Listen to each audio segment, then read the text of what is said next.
नमूना recording studio Rajgir. नमूना recording studio Rajgir.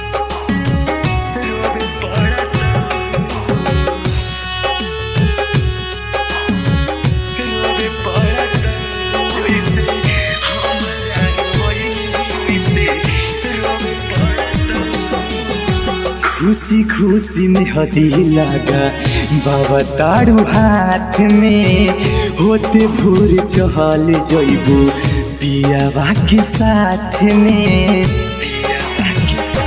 हाँ हाँ खुशी खुशी में हदी लगा बाबा तारू हाथ में होते भोर चहल जइबू पियावा के साथ में।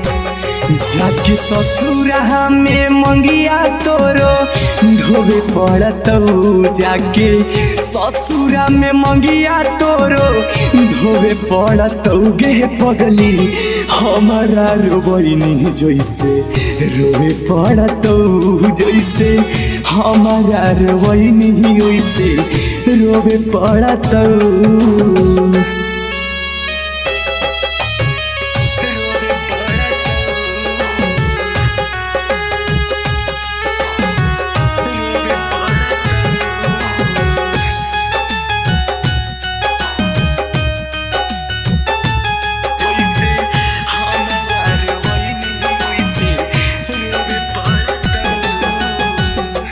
तनी बता दहकावन कहीं हम गलतिया जाए से ससुरा पहले कर द हम के हतिया।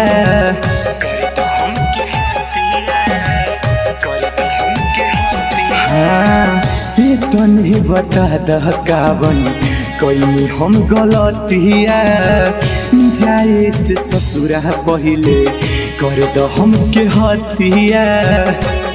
कि तोरा सब दिन अकेले गे पगली सोबे पड़तौ, तोरा सब दिन अकेले करे जावा सोबे पड़तौ गे पगली हमारा रोबनी जैसे रोबे पड़तौ तू, जैसे हमारा रोबनी वैसे रोबे पड़तौ गे।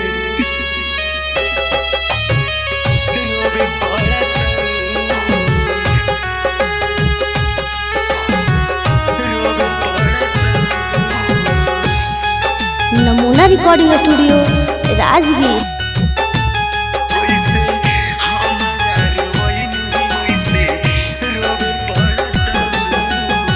नहा जोगे सोनमा ऐसे दिलवा तू दुखाई के नता पीछी बहु जहरवा हम चाय में मिलाई के।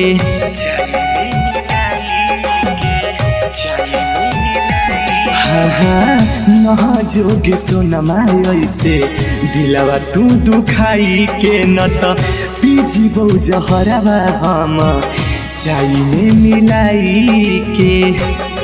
फिर सोहनु सिंगर अर्जुन के खोजे पड़तौ, सगर सोहनु रिहित सके तोरा खोजे पड़तौ गे पगली जितना रोबनी ओतने रोबे पड़तौ कहरे जवा जितना तू रोबनी तोरो रोबे पड़तौ। नमूना रिकॉर्डिंग स्टूडियो राजगीर।